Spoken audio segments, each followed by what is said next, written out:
찬송가 268장, 그 찬송가는 202장 찬송하시겠습니다. 268장입니다.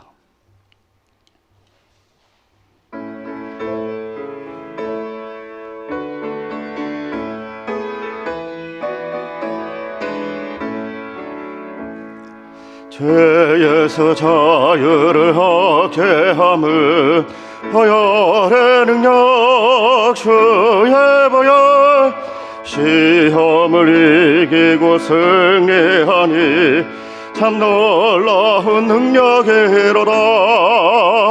주의 보혈 능력이 또다. 주의 피 믿어.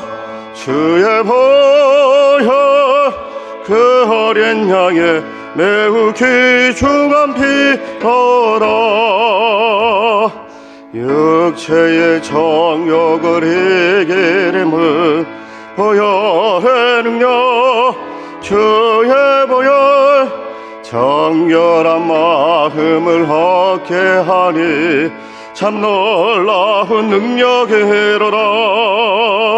주의 보혈 능력이 또다. 주의 피 믿어. 주의 보혈 그 어린 양의 매우 귀중한 피로라.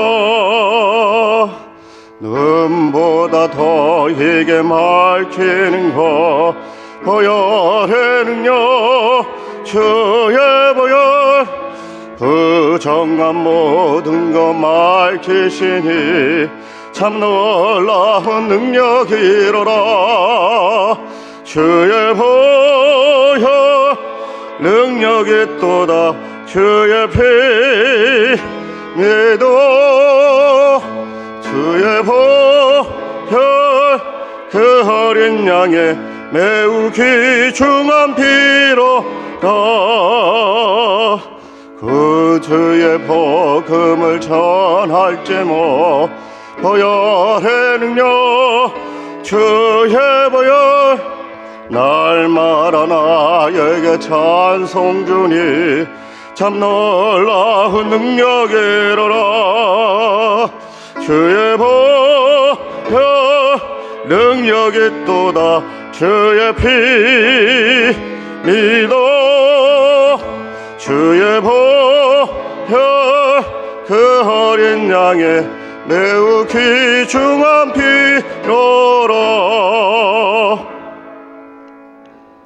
다 함께 기도하시겠습니다. 기도하실 때는 교회와 사역과 일꾼들을 위해서 또 한국교회와 민족을 위해서 특별히 기도할 것은 후반기 다 함께 전도지를 위해서 우리 주여 한번 외쳐부르고 합심 기도하겠습니다.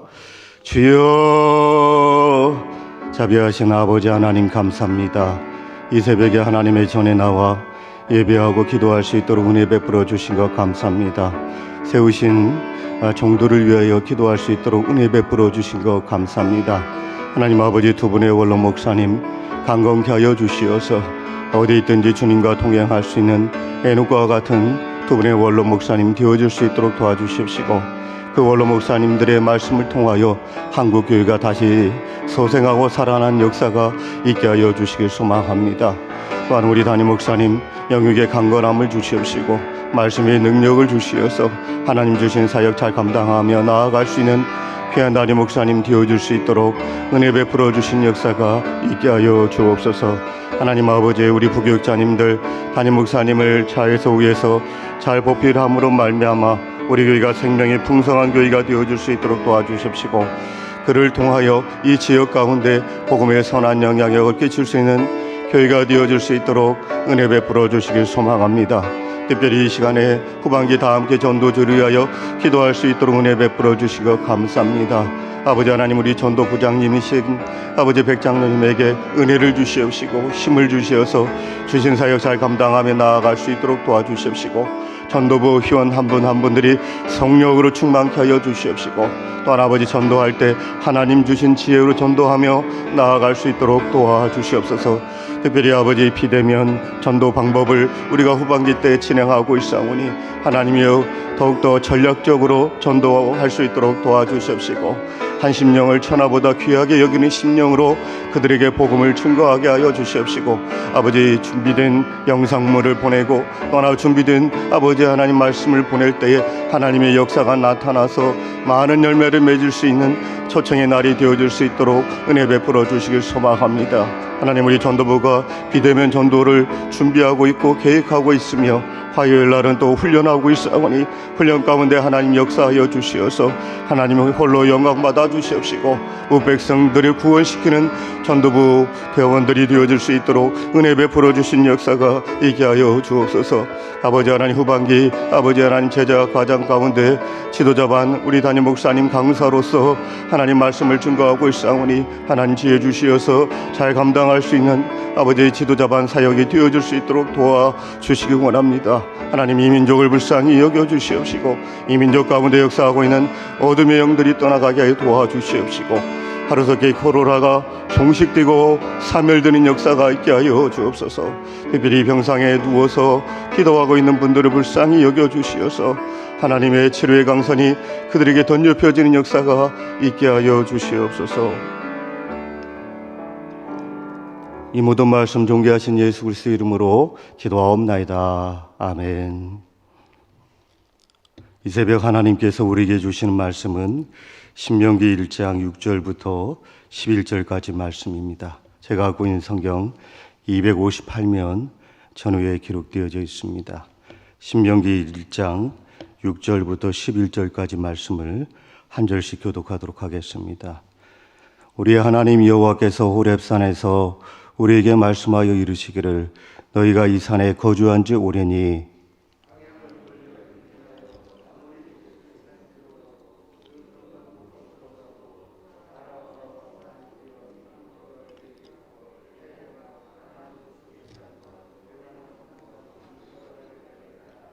내가 너희의 조상 아브라함과 이삭과 야곱에게 맹세하여 그들과 그들의 후손에게 주리라 한 땅이 너희 앞에 있으니 들어가서 그 땅을 차지할지니라.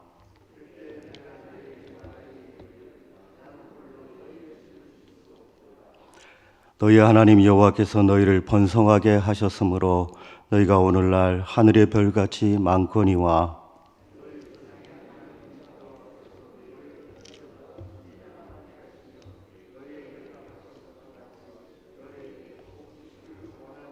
아멘.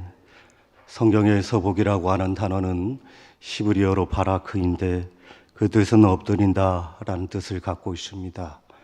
하나님 앞에 엎드려서 신앙생활하는 자에게 복을 주신다는 개념입니다. 올 한 해 얼마 남지 않았지만 하나님께서 우리가 계획한 모든 일들 가운데에 복을 주실 줄 믿으시면 아멘 하시길 바랍니다. 원래 신명기라고 하는 명칭은 두 번째 책이라는 뜻을 갖고 있습니다. 그러나 여러분, 이 신명기는 단순히 과거 지향적인 율법의 말씀이 아니라 미래 지향적인 축복의 말씀이 됩니다. 그래서 신명기 단어의 핵심은 축복이라고 해도 과언이 아닐 것입니다. 신명기 1장부터 34장까지 보게 되면 복이라고 하는 단어가 빠져 있는 장이 없습니다.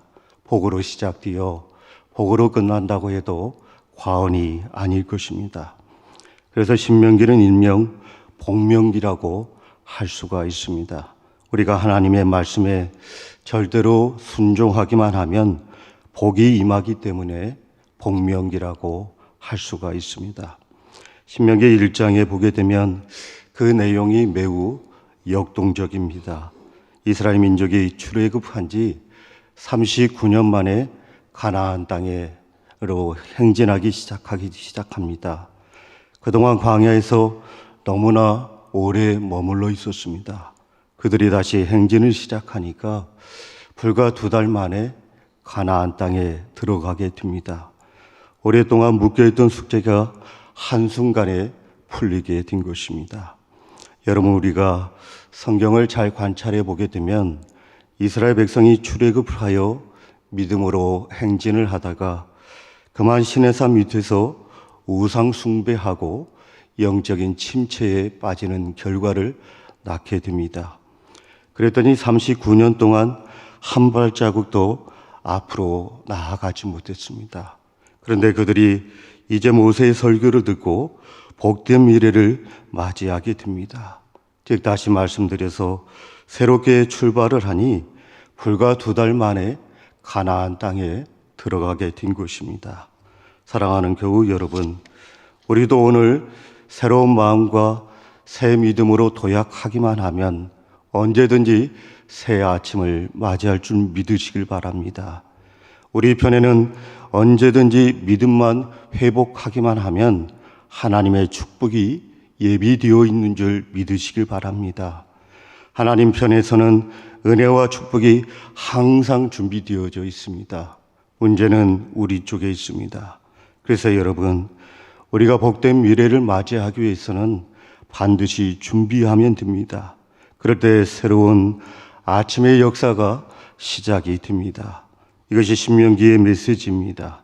신명기는 과거 지향적인 말씀이 아니라 미래에 대한 비전과 안목을 새롭게 가지라고 하는 말씀이라고 볼 수가 있습니다. 그래서 어떤 신학자는 이 신명기는 구약에 있어서 신약이라고 했습니다. 우리가 지금 살고 있는 시대가 아무리 요지경이라 할지라도 하나님의 말씀만 붙들게 되면 복된 미래를 맞이하게 된다는 사실을 기억하시길 바랍니다. 그렇다면 여러분, 우리가 어떻게 해야 이런 복된 신앙생활을 할 수가 있을까요? 그 첫 번째로 우리가 믿는 하나님은 우리에게 복을 주시기를 원하시는 하나님이시다는 것입니다. 하나님께서는 이스라엘 민족을 출애굽을 시킨 이유는 복을 주시기 위함이었다는 것입니다. 일찍부터 축복의 땅인 가나안을 예비해 두고 계셨습니다. 그들이 출애굽한 지 39년이 지나자 하나님께서는 그들에게 더 이상 광야에 머물러 있지 말고 축복의 땅인 가나안을 향해 행진하라고 말씀을 하셨습니다. 하나님께서 이스라엘 백성들을 출애굽을 시킨 것은 광야 가운데 고생을 시키기 위한 것이 아니었습니다. 축복의 땅인 가나안 땅으로 인도해 주시기 위해서 출애굽을 시킨 것입니다. 특히 하나님께서는 그의 백성들에게 축복을 하고 싶어 합니다. 오늘 보면 7절과 8절을 보시길 바랍니다. 7절 후반부에 보게 되면 네겝과 해변과 가나안 족속의 땅과 네바론과 큰 강 유프라데까지 가라. 내가 너희의 조상 아브라함과 이삭과 야곱에게 맹세하여 그들과 그들의 후손에게 주리라 한 땅이 너희 앞에 있으니 들어가서 그 땅을 차지할지니라. 이렇게 기록이 되어져 있습니다. 그리고 여러분 11절 말씀을 보게 되면 우리 11절 말씀은 같이 합독하도록 하겠습니다. 시작. 너희 조상의 하나님 여호와께서 너희를 현재보다 1000배나 많게 하시며 너희에게 허락하신 것 같이 너희에게 복 주시기를 원하노라. 현재보다 1000배나 더 많은 복을 주시겠다라고 약속을 하고 계십니다. 여러분 믿어주시면 아멘 하시길 바랍니다. 그래서 하나님께서는 우리가 구원받는 순간부터 큰 믿음을 품게 하시기를 원하신다는 것입니다. 내 입을 크게 열라 내가 채우리라 말씀하고 계십니다. 하나님의 약속은 얼마든지 이루어집니다. 우리는 그 사실을 믿고 한 점 없이 의심해서는 안 됩니다. 하나님께서는 우리에게 복을 주시기를 원하시는데 땅의 기름진 복과 하늘의 신령한 복으로 채워주시는 하나님이 되십니다. 그러므로 사랑하는 교우 여러분, 우리는 이러한 믿음을 키워 가셔야 합니다. 이러한 믿음을 가질 때만이 하늘의 복과 땅의 기름진 복을 받는 줄 믿으시길 바랍니다. 그리고 두 번째로 우리가 믿는 하나님은 우리가 복을 누리기를 원하시는 하나님이십니다. 여러분 우리가 인생을 살다 보게 되면 받는 복, 버는 복도 중요합니다. 그러나 더더욱 중요한 복은 누리는 복이라고 말씀을 드릴 수 있습니다. 왜냐하면 우리가 누리지 못하고 산다면 그 모든 것은 허사가 됩니다. 그래서 하나님께서는 이스라엘 백성들에게 가나안 땅의 복락을 오래오래 누리도록 허락해 주셨습니다. 거듭거듭 보장해 주셨습니다. 그 약속이 신명기에 거듭거듭해서 나오고 있습니다. 특별히 신명기 7장 9절에 보게 되면 천대까지 누리게 해 주신다라고 약속하고 있습니다. 하나님께서는 그분을 사랑하고 그분의 말씀에 청종하고 그분의 계명을 지키는 자에게 천대까지 그 언약을 어행해 주신다라고 이행해 주신다라고 약속했습니다. 놀라운 약속입니다. 이 천배의 축복, 천대받게 받는 복을 누리시는 여러분들이 되어주시길 바랍니다. 광야라고 하는 것은 고난의 과정을 거치는 곳이지만 가나안 땅은 영원한 복락을 누리는 곳이 됩니다. 그런데 여러분, 하나님께서는 어떤 사람에게 이런 복을 주시고 싶어 할까요? 이것이 신명기에 있어서 아주 중요한 메시지인데 그것은 곧 순종하는 신앙을 가진 자에게 복을 주시기를 원하신다는 것입니다. 그 당시에 200만 명이 넘는 이스라엘 백성들이 애굽에서 나왔습니다. 그런데 가나안 땅에 복락을 누렸던 인물은 여호수아와 갈렙이라고 하는 두 사람뿐이었습니다. 이것이 신명기의 대주제였습니다. 그래서 신명기 5장 29절에 보게 되면 그 둘에게 이러한 약속을 하나님이 허락해 주십니다. 그들이 항상 이 같은 마음을 품어 나를 경외하며 내 모든 명령을 지켜서 그들과 그 자손이 영원히 복받기를 원하노라. 이게 기록이 되어 있습니다. 이처럼 신명기의 주제는 순종과 축복입니다. 우리가 순종하게 되면 하나님의 복을 받게 되어 있다는 것입니다.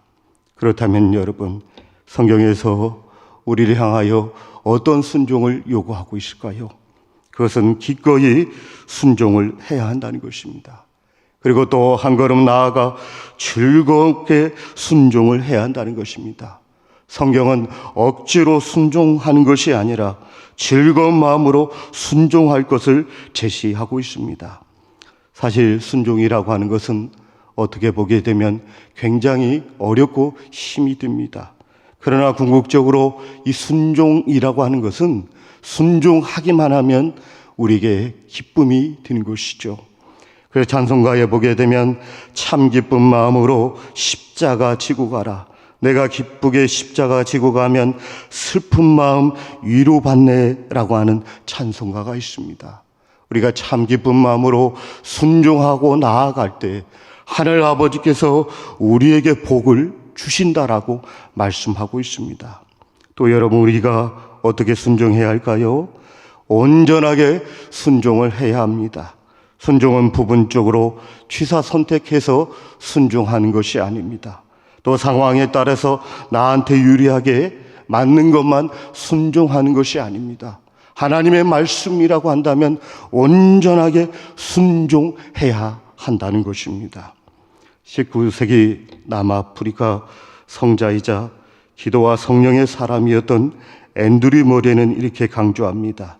하나의 명령에 순종하는 수준이 아니라 하나님 그분께 순종해야 한다라고 말했습니다.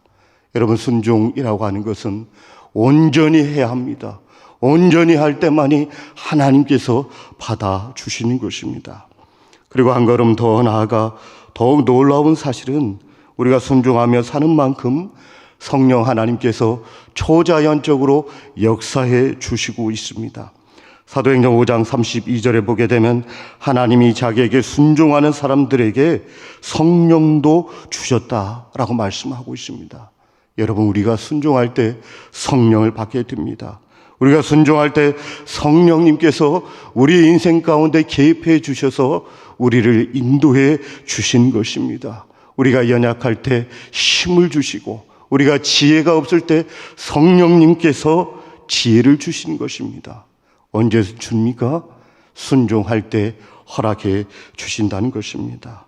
따라서 여러분, 우리가 믿는 하나님은 복의 근원 하나님이 되십니다. 우리가 지금보다 1000배 만배로 복을 주시는 하나님이 되십니다. 그 복을 받는 비결은 단순합니다. 순종할 때, 그리고 하나님의 말씀에 복종할 때 복을 받는 줄 믿으시길 바랍니다. 이제 말씀을 정리합니다. 교회에서 많이 부르는 찬송가 가운데 만복의 근원 하나님이라고 하는 찬송가가 있습니다. 이 찬송가를 작사한 토마스 켄이라고 하는 인물의 이야기가 참 아름답습니다. 그는 어려서 양친을 여의고 고아가 되었습니다. 그런데 그는 영국의 명문인 옥스퍼드 대학교를 나와서 대학자가 되고 목사가 되었습니다. 그 후에 그는 모교에서 특별 연구원으로 활동하면서 학생들에게 찬송가를 지어서 부르라고 했습니다. 아침에도 찬송, 저녁에도 찬송, 자정에도 찬송을 부르라고 했습니다. 특별히 그 찬송 가운데에 만복의 근원 하나님이라고 하는 찬송가를 많이 부르라고 했습니다. 그 찬송가가 많이 불러져서 지금 우리가 부르고 있는 찬송가 1장에 수록이 된 것입니다. 여러분, 그렇습니다. 사람이 아무리 불행한 환경에 놓여져 있는다 할지라도 만복의 근원이 되신 하나님의 은혜만 덧입히게 된다면 얼마든지 행복해질 줄 믿으시길 바랍니다. 따라서 여러분, 이러한 복을 누릴 수 있는 방법은 한 가지밖에 없습니다. 하나님을 사랑하고 그 말씀에 순종할 때 이런 복을 받는 줄 믿고 오늘 하루 승리하시는 여러분들이 되어주시기를 예수님의 이름으로 축원합니다. 기도합니다. 하나님 아버지, 하나님께서는 오늘도 신앙의 방황을 끝내는 자들에게 복된 미래를 준비해 주심을 믿습니다. 그 복을 받는 비결은 순종하며 사는 것이라고 배웠습니다.